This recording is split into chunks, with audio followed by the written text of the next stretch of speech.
Primero que nada, pues me gustaría que nos platicara un poquito de su vida, así de manera muy general. Bueno, nací en la ciudad de Manzanillo y más o menos como a los 2 años y medio mis papás se fueron a vivir a la Ciudad de México y desde entonces viví en esa ciudad y en el Estado de México hasta que me vine a radicar aquí en Celaya, en Guanajuato. Allí en la Ciudad de México cursé mis estudios desde la primaria hasta la universidad en la UNAM como ingeniero químico, y poco tiempo después de eso empecé a trabajar en la industria automotriz, y una vez estando trabajando en la industria automotriz se me ofreció la oportunidad por parte de la empresa que se llamaba en aquella época, no se sigue llamando, Chrysler de México, de estudiar una maestría. Y escogí al Instituto Tecnológico de Monterrey con el campus de la Ciudad de México para hacer esa maestría. Y pues trabajé en la industria automotriz, y dentro de la industria automotriz encontré una vena que no conocía yo mucho de mí, pero tuve que capacitar a varias personas en diferentes cursos, y entonces me nació el interés de dar clases.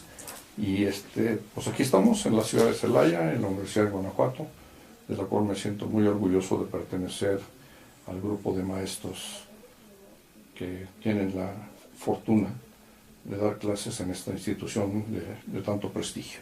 Muy bien. Ingeniero Alejandro Mesa, ya muy famoso en la universidad, el famoso ingeniero Alejandro Mesa, por toda la aportación que ha hecho a esta institución. Pero siempre ha surgido un poquito la inquietud de los estudiantes de repente de comentar, decir, bueno, ¿por qué sabe tanto? ¿Por qué enseña tan bien? ¿Cuál ha sido un poco esa trayectoria ya profesional que ha tenido en el área académica?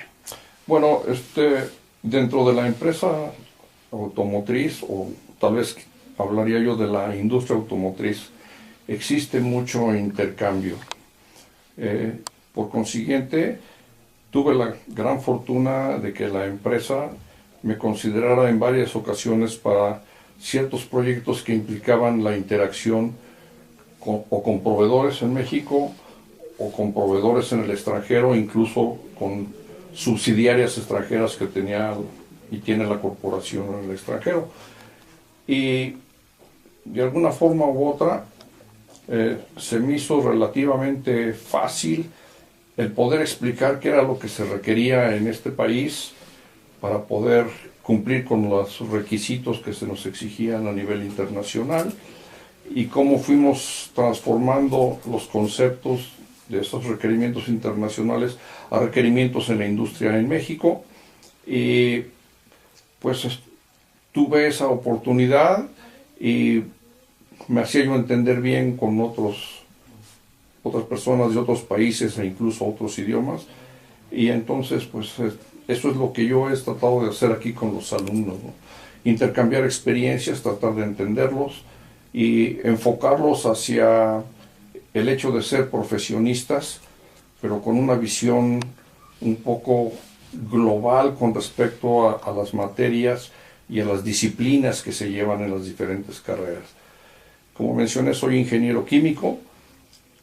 Empecé a trabajar así en la industria automotriz, pero después tuve que cambiar y tuve que empezar a aprender de mecánica, de electricidad, de electrónica, de otros materiales que no tenían relación con la química, y pues eso me dio el panorama más general.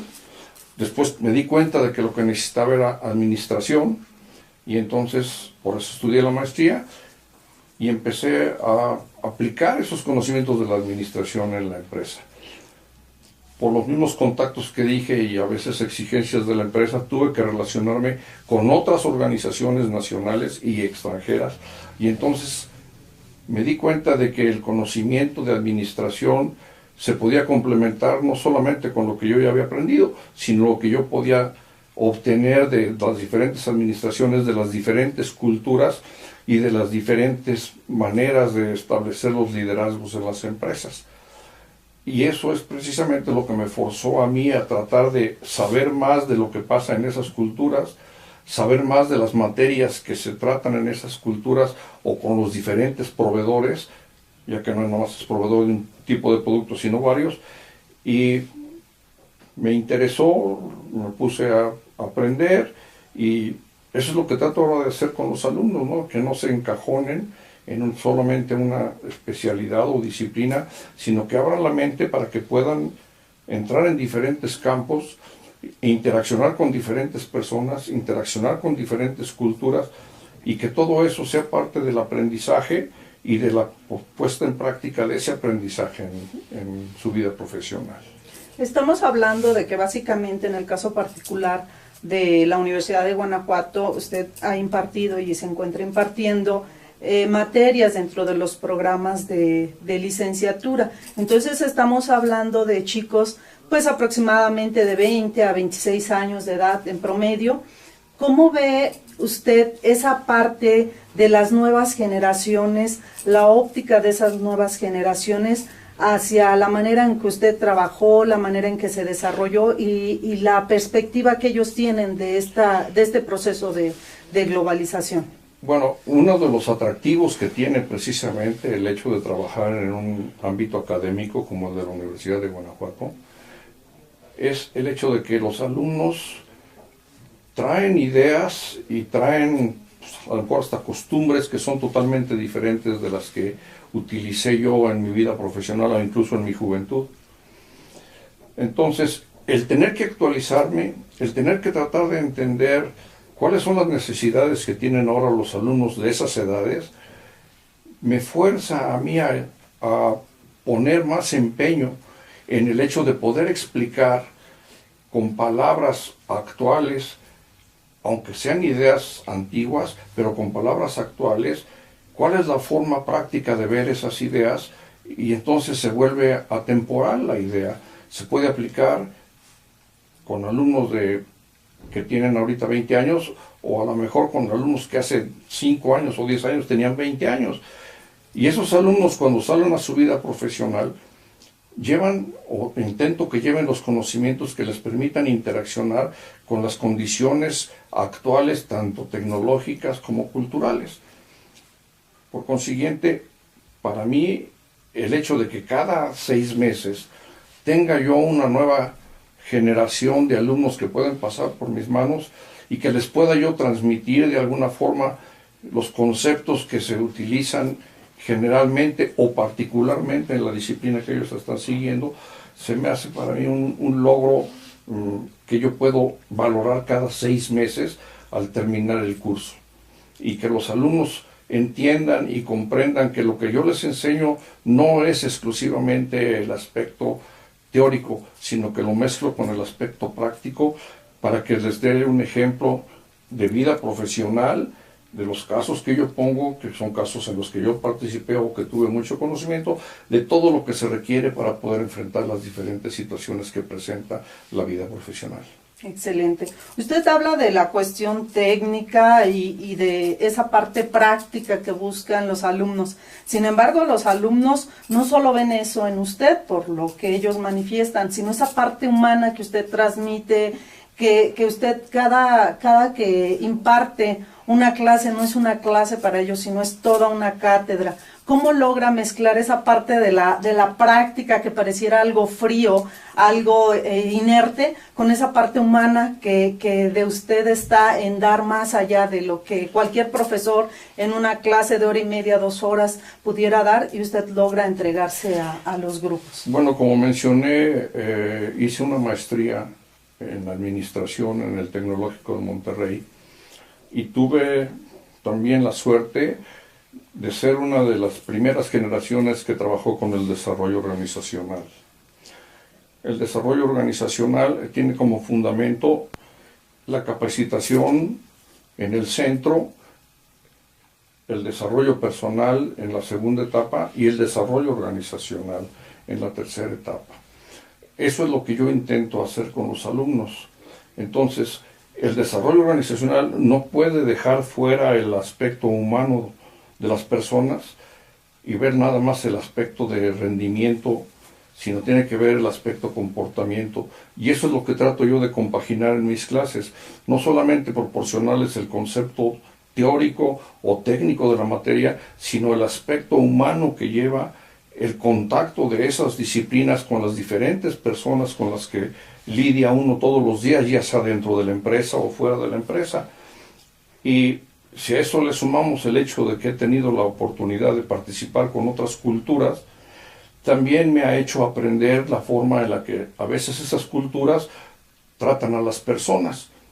Y entonces se aprende no solamente a tratar de enseñarles a los alumnos cómo tratar con las personas, sino qué otras culturas intervienen en el trato de las personas y cuáles son las experiencias que a mí me han dejado. Lo que yo les platico a los alumnos son mis experiencias y las experiencias que ellos pueden tomar de esa práctica profesional y que en algún momento de su vida la puedan aplicar tanto desde el punto de vista técnico o teórico o desde el punto de vista humano. Si en este momento profesores que ingresaran a la universidad, que estamos hablando de generaciones jóvenes, generaciones que vienen con una gran formación académica, con maestrías, doctorados, postdoctorados, pero que de alguna manera su experiencia en el aula quizás no sea la que usted tiene, y se acercaran a preguntarle, a pedirle un consejo de cómo trabajar con los chicos, ¿qué consejo les gustaría dar para tratar de empatizar con ellos, con estas generaciones? Bueno, aquí tengo un poquito de preparación, llamémosle, no específicamente mexicana, es el aspecto de la disciplina. Los mexicanos somos, o nos gusta ser indisciplinados. Es más fácil vivir sin la disciplina porque pues, puede uno hacer lo que quiere y cuando uno quiere, etc. Yo creo que los muchachos deben tener esa libertad de hacer las cosas como quieran, pero no cuando quieran. Y ese es el aspecto de la disciplina que yo le diría a un maestro: sí, déjalos que te digan qué es lo que quieren, pero hay que decirles cuándo es cuando lo tienen que hacer y cuándo es cuando eso que quieren tiene posibilidades de plasmarse en una actividad que sea productiva, no en una actividad que sea exclusivamente de diversión o de entretenimiento. Yo creo que el estudio en una universidad implica una disciplina. El alumno tiene como responsabilidad el estudiar, el aprender, porque cuando ejerza su vida profesional, lo va a tener que hacer forzosamente, va a tener que aprender forzosamente. Y a veces aprender en la vida profesional duele, porque se da uno golpes o se da uno caídas que realmente no esperaba y que a mí me hubiera gustado que en un momento me hubieran dicho: mira, te puede pasar esto.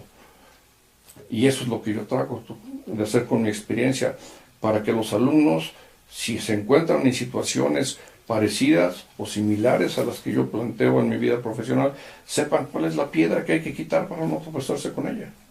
Ese es el concepto. Y eso es lo que le pido a los maestros, que traten de pasarles a los alumnos las experiencias.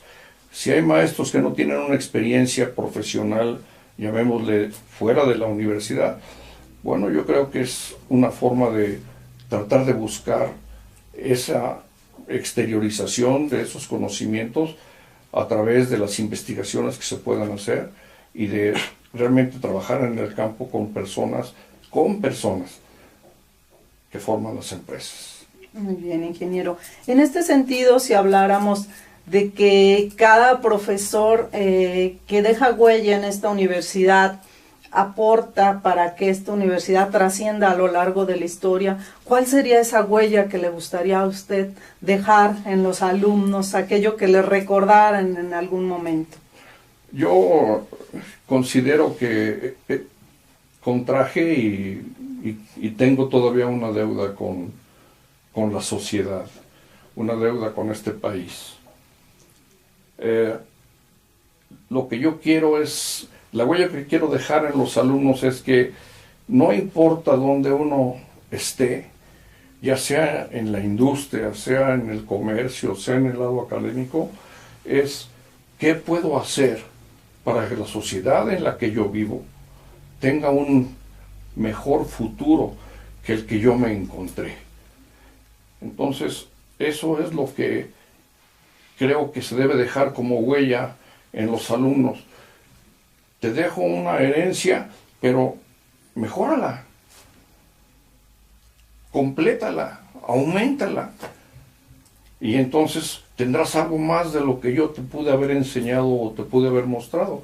Y entonces, para mí esa es la forma que tengo de decirle a la vida gracias por todo lo que me diste, y eso que me diste ahora se lo voy a transmitir a alguien para que ese alguien tenga dentro de su acervo, de su capital humano, ese conocimiento, esa experiencia, que aunque no las haya vivido, por lo menos sabe que hubo experimentaciones de eso, y a lo mejor las puede volver a concentrar en su solución cotidiana de los problemas, ¿no?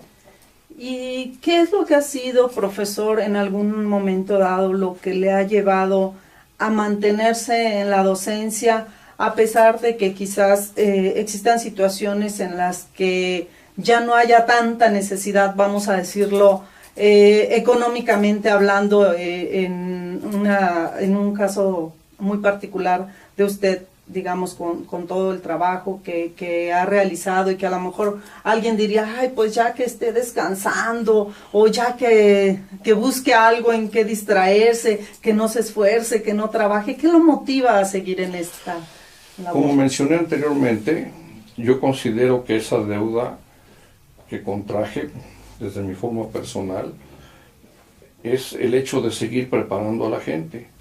Yo sé que habrá muchos que salgan de esta universidad o de otras instituciones en las que he tenido la oportunidad de enseñar, y que lo que aprendieron de mí lo puedan aplicar. Eso es más gratificante que cualquier cantidad de dinero. Yo gané el suficiente dinero trabajando en la industria de manera profesional, y lo hago esto porque me gusta enseñar.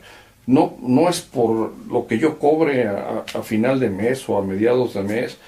En realidad eso no tiene ninguna relevancia para mí. La relevancia existe en que el alumno aprenda, en que el alumno practique lo que aprendió y que lo pueda llevar a su vida profesional. Y eso es más gratificante que cualquier cantidad de dinero.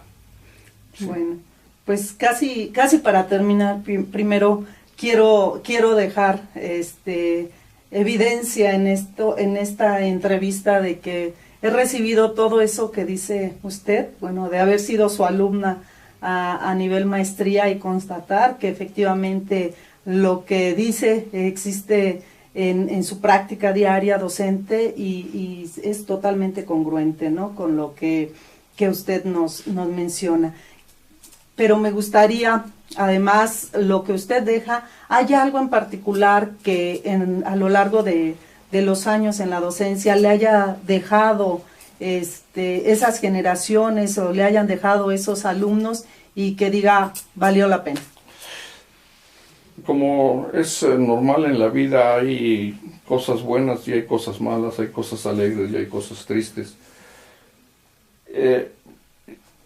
La alegría para mí de estar en una institución académica implica el hecho de que cada vez que termino de dar mi clase o cada vez que termino el semestre, digo, bueno, creo que cumplí con el objetivo de enseñarles a los alumnos todo lo que sé.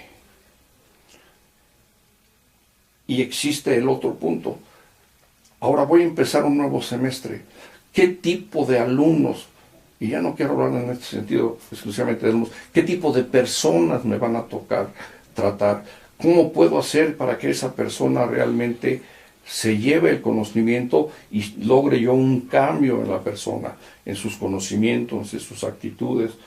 No quiero decir que personalidad, porque es un poco más difícil, pero sí, ¿qué le hizo de lo que aprendió de mí el hecho de cambiar su forma de ver las cosas en su disciplina?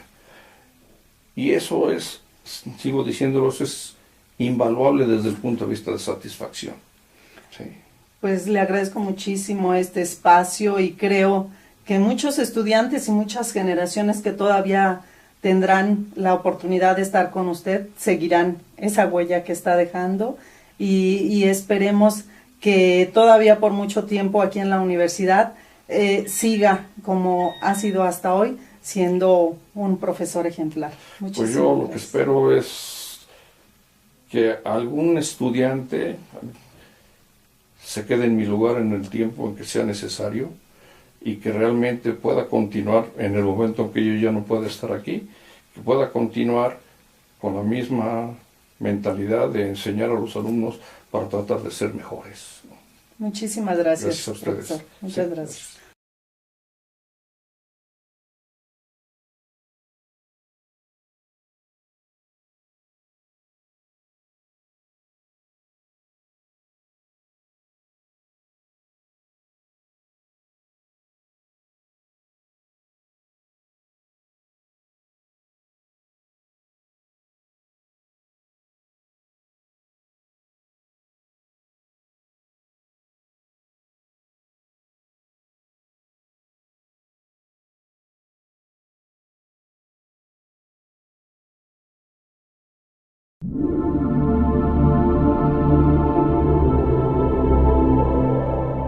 Primero que nada, pues me gustaría que nos platicara un poquito de su vida, así de manera muy general. Bueno, nací en la ciudad de Manzanillo y más o menos como a los 2 años y medio mis papás se fueron a vivir a la Ciudad de México y desde entonces viví en esa ciudad y en el Estado de México hasta que me vine a radicar en la Universidad de Guanajuato, de la cual me siento muy orgulloso de pertenecer al grupo de maestros que tienen la fortuna de dar clases en esta institución de tanto prestigio. Muy bien. Ingeniero Alejandro Mesa, ya muy famoso en la universidad, el famoso ingeniero Alejandro Mesa por toda la aportación que ha hecho a esta institución, pero siempre ha surgido un poquito la inquietud de los estudiantes de repente de comentar, decir, bueno, ¿por qué sabe tanto? De una maestría. Y escogí al Instituto Tecnológico de Monterrey con el campus de la Ciudad de México para hacer esa maestría. Y pues trabajé en la industria automotriz y dentro de la industria automotriz encontré una vena que no conocía yo mucho de mí, pero tuve que capacitar a varias personas en diferentes cursos y entonces me nació el interés de dar clases. Y pues aquí estamos en la ciudad de Celaya. Porque enseña también. ¿Cuál ha sido un poco esa trayectoria ya profesional que ha tenido en el área académica? Bueno, dentro de la empresa automotriz, o tal vez hablaría yo de la industria automotriz, existe mucho intercambio. Por consiguiente, tuve la gran fortuna de que la empresa me considerara en varias ocasiones para ciertos proyectos que implicaban la interacción con proveedores en México, aquí en Celaya, en Guanajuato. Allí en la Ciudad de México cursé mis estudios desde la primaria hasta la universidad en la UNAM como ingeniero químico. Y poco tiempo después de eso empecé a trabajar en la industria automotriz. Y una vez estando trabajando en la industria automotriz, se me ofreció la oportunidad por parte de la empresa, que se llamaba en aquella época, no se sigue llamando Chrysler de México, de estudiar